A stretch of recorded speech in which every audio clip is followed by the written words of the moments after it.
Dear students, how are you? I think all of you are well. By the grace of Allah, I am also fine. Today, I am going to take another class on tech question. This class is based on the board questions. I think if I solve the board questions, if I show you the solving the board questions, I think you will be more benefited. That's why I am solving the board questions from of tech questions. So have a look on the whiteboard. I am speaking in Bangla now. Okay. দেখো আমি যে tag question আলোচনা করব এটি তার আগে বলে নেই আমি Mamunur Rashid Talukdar, senior teacher English, Abdus Sobhan model high school. এখানে খেয়াল করো, ট্যাগ কোশ্চেনের আমি কিন্তু তাত্ত্বিক আলোচনা করেছি আরও 5টা ক্লাসে। বিগত 5টা ক্লাসে আমি তোমাদের ট্যাগ কোশ্চেনের তাত্ত্বিক আলোচনা করেছি।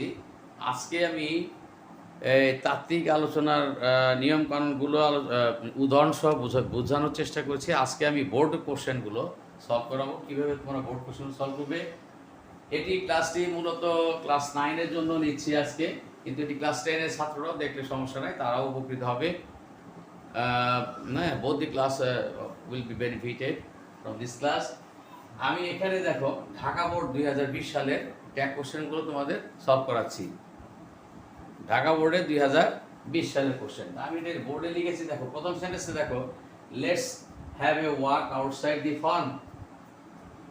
বলছে চলো আউটসাইড দি ফার্ম, খামারের বাইরে হাঁটতে যাই। এটি কি ট্যাগ কোশ্চেনে দেখো লেটস বা লেটাস থাকলে আমরা কি শিখেছিলাম, শ্যাল উই বসে। ট্যাগ কোশ্চেনে এটি ইম্পারেটিভ সেন্টেন্স লেট যুক্ত, এবং আমি বলেছিলাম যে লেট আস বা লেটস থাকলে শ্যাল উই হয়। তাহলে এখানে দেখো আমরা লিখি শ্যাল উই, ট্যাগ কোশ্চেনে যদি লিখি শ্যাল উই, এই হচ্ছে আমাদের এটির ট্যাগ কোশ্চেন। দ্বিতীয় বাক্যটি দেখো, I am in the habit of walking every morning. I am in the habit of walking in the morning. আমার সকালবেলা হাঁটার অভ্যাস আছে। এর অর্থ হলো আমি হই সকালবেলা অভ্যাস তা না, সকালবেলায় আমার হাঁটতে অভ্যাস আছে বা আমি অভ্যস্ত, সকালবেলায় আমি হাঁটতে অভ্যস্ত। তো দেখো প্রতিদিন সকালে। এখন দেখো I am in the habit of, এখানে বিবেচনার বিষয় হচ্ছে সাবজেক্ট আই আর ভার্ব হচ্ছে হচ্ছে অ্যাম। আই অ্যাম থাকলে আমরা জানি আরেন্ট হয়, ট্যাগ কোশ্চেন হয় কি আরেন্ট। তাহলে এখানে আমরা ট্যাগ কোশ্চেন লিখবো, দেখো আরেন্ট আই, এটি ট্যাগ কোশ্চেন হবে। আরেন্ট এটি দেখে মনে হচ্ছে সেন্টেন্সটা অনেক বড়, আসলে না। খেয়াল করতে হবে সাবজেক্টের পরে ভার্বটা কি আছে। এখানে ভার্ব আছে, টু ভার্ব হিসেবে আছে এম, সো এম নট না লিখে আরেন্ট হবে, যেহেতু ট্যাগ কোশ্চেনটি কি হা বোধক। সুতরাং এম এর ব্যতিক্রম হলো যে আরেন্ট হবে, আর আই বসলো আরেন্ট আই। এবার দেখো morning entertains us with fresh air. আমি সকালে প্রতিদিন ভোরে ভোরে হাঁটতে অভ্যস্ত। এখন বলছে morning entertains us with fresh air, সকাল আমাদেরকে কি বিনোদন দেয়, সতেজ বায়ু দিয়ে আমাদেরকে বিনোদন দেয়। তাহলে দেখো সাবজেক্ট হচ্ছে আমাদের হলো মর্নিং, মর্নিংটা কি এখানে থার্ড পারসন সিঙ্গুলার নাম্বার। যেমন এন্টারটেইনস ভার্ব, এখানে দেখো এন্টারটেইনের পর এস আছে, এন্টারটেইনস আস উইথ ফ্রেশ এয়ার, সকাল আমাদের কি উপর দেয়, সতেজ বায়ু উপর দেয়। তাহলে দেখো এই বাক্যে কোনো সাহায্যকারী ভার্ব নাই, এবং একমাত্র ভার্ব আছে হলো কি এখানে এন্টারটেইনস। ভার্বটি হলো এন্টারটেইনস, এন্টারটেইনস হলো প্রেজেন্ট ইনডেফিনিট টেন্সে। তাহলে আমরা কি করবো, প্রেজেন্ট ইনডেফিনিট আমরা কি বলেছি, যদি কোনো সাহায্যকারী ভার্ব বাক্যে না থাকে ডু অথবা ডাজ বসে।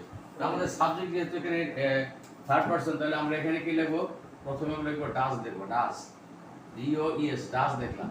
এখানে জায়গা নেই, আমি নিচে লিখি। এবং হা বোধক বাক্য এটি কি হা বোধক বাক্য, তা ডাজের পরে এখানে আমরা নিচে লিখছি নট। সংক্ষেপে লিখবো এভাবে, এন কন্ট্রাকশন টি, ডাজন্ট ইট। কি জন্য ইট লিখলাম, আমাদের সাবজেক্ট মর্নিং, মর্নিং কিন্তু ব্যক্তি না, সুতরাং হি বা সি আসবে না, ডাজন্ট ইট। এবং এই ট্যাগ কোশ্চেনে কি করবো, এখানে একটা প্রশ্নবোধক চিহ্ন দিব। কেমন, এই হচ্ছে আমাদের কি 3 নাম্বার সেন্টেন্সটা। 4 নাম্বার যে বাক্যটা আছে no one should miss the opportunity বলছে সকাল যেহেতু আমাদেরকে সতেজ বায়ু উপহার দেয় সুতরাং আমাদের উচিত এটিকে কারোই উচিত না আমাদেরকে এটি মিস করা এটিকে এই সুযোগ হাতছাড়া করা আমাদের কারোরই উচিত না তাহলে এখানে নো ওয়ান আছে লক্ষ্য করো নো ওয়ান বলি নান বলি নো বডি বলি এগুলো থাকলে পরে ট্যাগ কোশ্চেনের সাবজেক্ট হিসেবে আসবে দে আরেকটা জিনিস খেয়াল করে এখানে মূল ভার্ব মিস থাকলে এখানে আগে আছে কি শুড শুড হচ্ছে একটি অক্সিলারি বা মোডাল অক্সিলারি তো বাক্যের নিয়ম অনুসারে বাক্যে যদি কোনো মোডাল অক্সিলারি থাকে তাহলে ট্যাগ কোশ্চেনের মোডাল অক্সিলারি বসবে তাহলে আমাদের এখানে আমরা লিখি এই জায়গায় লিখি আমরা দেখো শুডের সাথে একটা নট আসবে শুডন্ট নো ওয়ানের শুড আছে শুড থাকে শুডন্ট নো ওয়ানের জন্য আমরা নান নো ওয়ান নো বডির জন্য কি বসাবো দে বসাবো শুডন্ট দে কি বসাবো শুডন্ট দে আমি নিচে ছোট করে লিখলাম শুডন্ট দে এই হচ্ছে আমার 4 নাম্বার বাক্যের tag question no one none nobody এগুলো থাকলে কি সরি এখানে নট বসবে না আমি ভুল করলাম একটি সরি এখানে ই যেহেতু নেগেটিভ আছে না এটা তো শুড আছে না সাথে কি আছে নট আসবে এখানে শুড নো ওয়ান আছে বলে না এখানে না নেগেটিভ শুড শুড শুড দেয়া শুড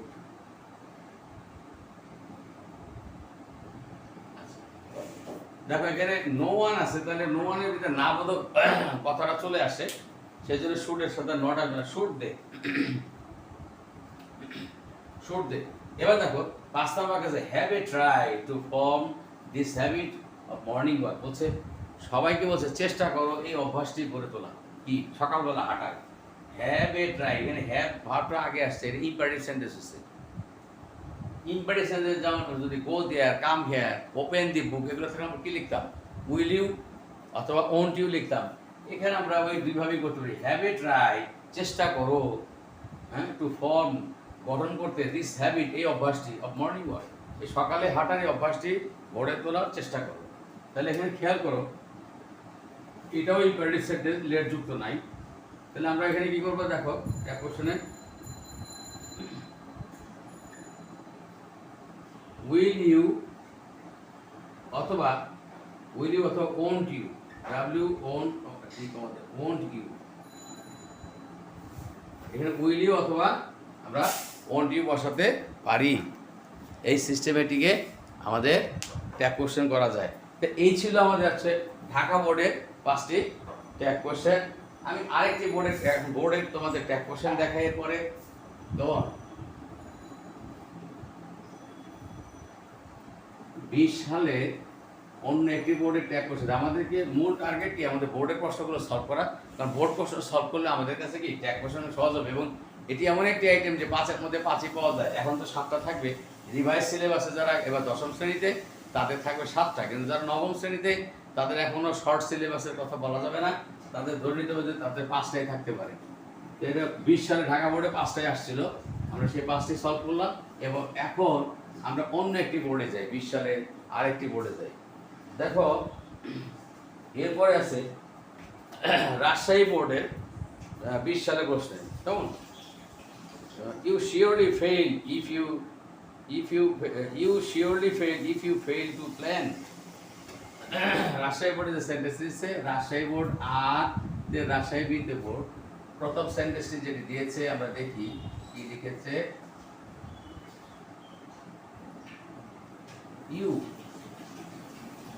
you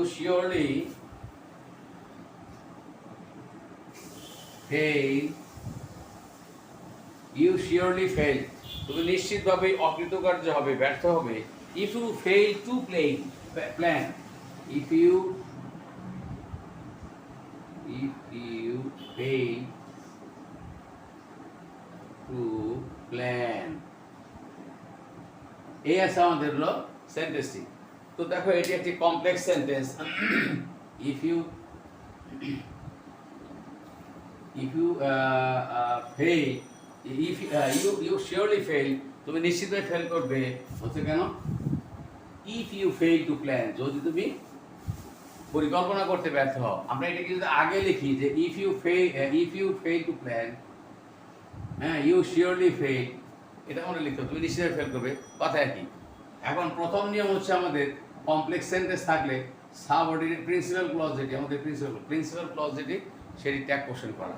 তাহলে আমরা দেখো এখান থেকে শিওরলি মানে নিশ্চিতভাবে, ফেল মানে কি ব্যর্থ হবে, তাহলে এখানে প্রেজেন্ট ইনডিফিনিট টেন্স আছে, হ্যাঁ, কেমন প্রেজেন্ট ইনডিফিনিট ফেল ভার্বটি আছে, তাহলে ডু বা ডাজ আসবে, ট্যাগ কোশ্চেন এখানে ডু অথবা ডাজ আসবে। তাহলে আমরা এখানে প্রথমে লিখি ডু, যেহেতু এখানে না বোধক শব্দ নাই, তাহলে এখানে নিয়ে আসবো নট, ডোন্ট, এরপর এখানে আসবে ইউ, ডোন্ট ইউ। এখন প্রশ্ন হতে পারে যেটা কি ইম্পারেটিভ সেন্টেন্স কিনা, না, যেখানে ইউ তো থাকে না, উল্লেখ থাকে, সেটি ইম্পারেটিভ সেন্টেন্স, সেটি হচ্ছে অ্যাসার্টিভ সেন্টেন্স।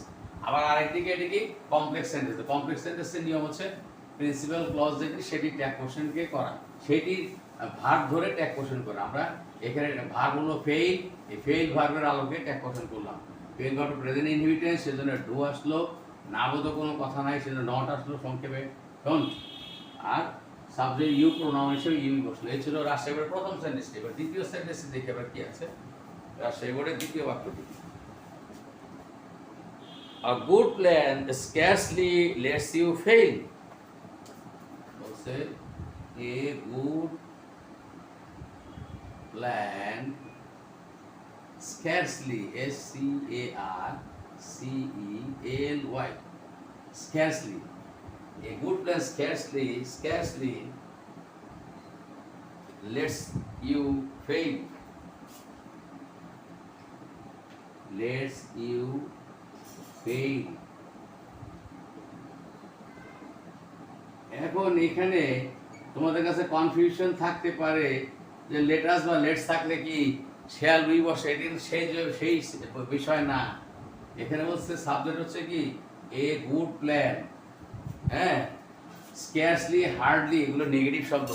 এইখানে লেট মানে দেওয়া, তোমাকে অকৃতকার্য হতে দিবে না, খুব কমই দিবে, অর্থাৎ ভালো পরিকল্পনা তোমাকে ফেল করতে খুব কমই দিবে, মানে দিবেই না। তাহলে এখানে দেখো প্রেজেন্ট ইনডিফিনিটেন্সে good plan scarcely lets you fail, এখানে লেটস কি প্রেজেন্ট ইনডিফিনিটেন্স আছে, তাহলে আমরা মূল ভার্ব হিসেবে ধরবো এখানে লেটস, লেট থেকে লেটস, সাবজেক্ট হলো a good plan, third person singular number, তো প্রেজেন্ট ইনডিফিনিটেন্স আছে এখানে। তাহলে আমরা প্রথমে আনবো ডাজ, কি আনবো ডাজ। এখানে একটা নট আসার কথা, কিন্তু এখানে আসছে কি স্ক্যারসলি, স্ক্যারসলির একটা নেগেটিভ শব্দ, নেগেটিভ, এটি একটি নেগেটিভ অথবা নেগেটিভ ওয়ার্ড, স্ক্যারসলি একটি নেগেটিভ ওয়ার্ড শব্দ, নেগেটিভ শব্দ, সো এর নট আসবে না। তাহলে কি ডাজ ইট, গুড প্ল্যানের পরিবর্তে কি বলবে, সাবজেক্ট হলো গুড প্ল্যান, সাবজেক্ট হচ্ছে এখানে এ গুড প্ল্যান, সাবজেক্ট নাউন থাকলেও কি তার পরিবর্তে প্রোনাউন আসবে। ডাজ ইট, এখানে নট বসাটা কি কারণে, স্ক্যারসলির কারণে। স্ক্যারসলি, হার্ডলি, হ্যাঁ, নো সুনার, সেলডম, এই সমস্ত শব্দগুলো বাক্যে থাকলে ট্যাগ কোশ্চেনের বেলা নট বসে না, সেই নিয়মে এখানে নট বসে না। তো দেখো 3 নম্বর সেন্টেন্সে কি বলেছে রাজশাহী বোর্ডের। আমরা রাজশাহী বোর্ডের 3 নম্বর প্রশ্ন দেখি। বলছে great people could do nothing without a plan of action. Great people could do nothing. মহান ব্যক্তিরা কিছুই করতে পারতো না, হ্যাঁ, without a plan of action, পরিকল্পনা ছাড়া। তাহলে আমাদের বলছে কি, আমাদের বলছে যে গ্রেট পিপল,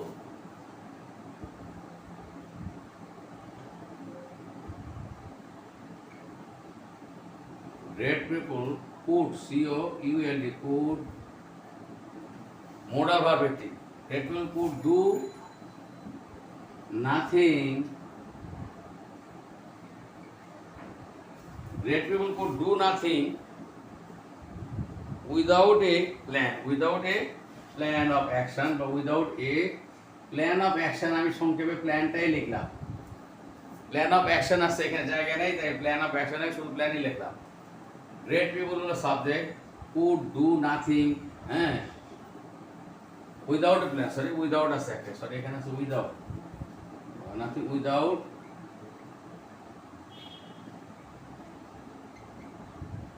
এ প্ল্যান, মহান ব্যক্তিরা পরিকল্পনা ছাড়া কিছুই করতে পারতো না, এই কথাটা বলছে। তাহলে এটা কি নেগেটিভ কথা আছে? তাহলে এখানে আমাদের সাহায্য করে মোডাল ভার্ব আছে কুড। যে বাক্যে মোডাল ভার্ব থাকে সেই বাক্যে ট্যাগ কোশ্চেনের মোডাল ভার্বটি আগে এসে পড়বে। তাহলে আমরা এখানে লিখি নিজ দিয়ে কুড। এখন যেহেতু এটা nothing, could do nothing, negative word আছে একটা, সুতরাং কুড, হ্যাঁ, great people could they, could they. এই গ্রেট পিপল এই সাবজেক্টের পরিবর্তে কি বসলো? দে। গ্রেট পিপল একজন না, অনেকজন মহান ব্যক্তির কথা বলা হয়েছে, সেজন্য এখানে কি হি সি না বসে পড়বে দে, কুড দে। এটা ছিল আমাদের 3 নম্বর বাক্য। 4 নম্বর বাক্যটা আমরা দেখি, রাজশাহী বোর্ড 20 সালে 4 নম্বর বাক্যটা দেখি কি বলছে আমাদের। Future also dare not fail, future also dare not fail a well planned effort.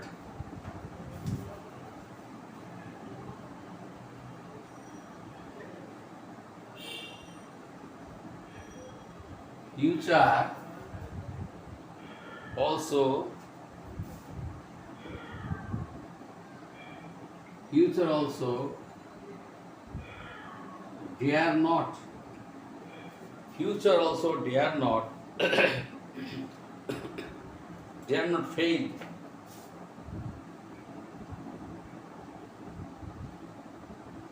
Future also dare not fail a well planned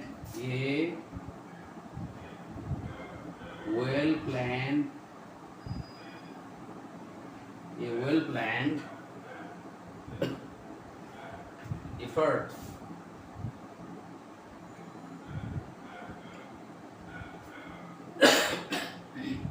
future also dare not fail,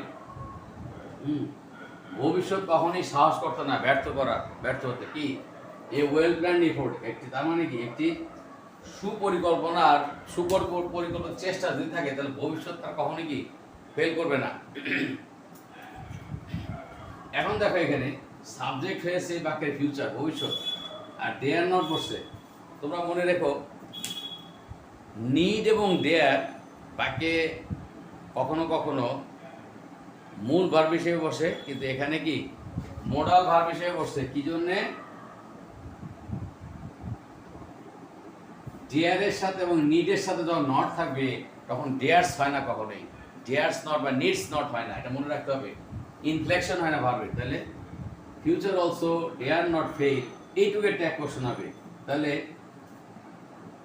tag question আমাদের আসবে বলে কি, দেখো এখানে জায়গাটা নিচে লিখলাম D A R A, dare ইট। এখানে আসবে কি ট্যাগ কোশ্চেন ডেয়ার ইট, ডেয়ারের পর আর নট আসবে না। এটা কিন্তু খুবই গুরুত্বপূর্ণ একটা বিষয়। নিড এবং ডেয়ারের সাথে যদি নট থাকে তখনই কেবলমাত্র নিড এবং ডেয়ার হলো কি মোডাল ভার্ব, এবং ট্যাগ কোশ্চেনের বেলায় নিড অথবা ডেয়ার, হ্যাঁ, নিজেই ট্যাগ কোশ্চেনে গিয়ে বসবে। এখানে ডেয়ার নিজেই বসে, ডেয়ার ইট। কেমন এটা খেয়াল করো, এগুলো ইউজ খুব কম হয়। তারপরে এবার বোর্ডে আসছে, রাজশাহী বোর্ডে। এবার দেখো 5 নম্বরে, দেখো 5 নম্বরে যেহেতু 5টি বাক্য দেওয়া আছে রাজশাহী বোর্ড 20 সালে, 5 নম্বর বাক্যে কি বলছে দেখো, সো প্ল্যান বিফোর প্রসিড। বলছে so comma plan, PLAN, plan before proceed. এখানে তাহলে বলছে কি ভালো পরিকল্পনা যদি করে তাহলে ভালো পরিকল্পনার যে পরিকল্পনা করে সেই চেষ্টা কি হবে না, ভবিষ্যৎকে নস্যাৎ করে দেবে না বা নষ্ট করবে না। তেমনি ভাবে এখানে খেয়াল করো যে সুতরাং প্ল্যান বলছে পরিকল্পনা করো, বিফোর প্রসিড অগ্রসর হওয়ার আগে পরিকল্পনা করে, বা কোনো কাজে এগোনোর আগে আগানোর আগে পরিকল্পনা করো। তাহলে এখানে খেয়াল করো প্ল্যান যাই থাকবে না, কিন্তু এটা ইম্পারটিসেন্স, কাম হিয়ার, গো দেয়ার, এরকম প্ল্যান পরিকল্পনা করো বিফোর প্রসিড। তাহলে কি ভার্ব হলো প্ল্যান, এটা দিয়ে বাক্য শুরু হয়েছে। তাহলে আমরা কি করবো, লিখবো কি উইল ইউ, এখানে লিখবো কি উইল ইউ অথবা ওন্ট ইউ, উইল ইউ অথবা হবে কি ওন্ট ইউ, উইল ইউ অথবা ওন্ট ইউ। এই প্রশ্নমত চিহ্ন দিলাম, হয় উইল ইউ অথবা ওন্ট ইউ লিখবো। কেন? এটি একটি ইম্পারটিসেন্টের ভার্ব প্ল্যান শব্দটা ভার্ব হিসেবে ব্যবহার হয়েছে। তা আমরা আজকে দুটি বোর্ডে এক কোশ্চেন করলাম। সুপ্রিয় ছাত্রছাত্রীরা, তোমরা বোঝার চেষ্টা করবে, না বুঝলে we can talk to me over telephone or mobile, you can also give me feedback. আর যদি ক্লাসগুলো ভালো লাগে তোমরা অবশ্যই লাইক দিয়ে, এবং কি কে কোন ক্লাসের ছাত্র মানে দয়া করে এই পরিচয়টা তোমরা দিও। কেমন? আল্লাহ হাফেজ।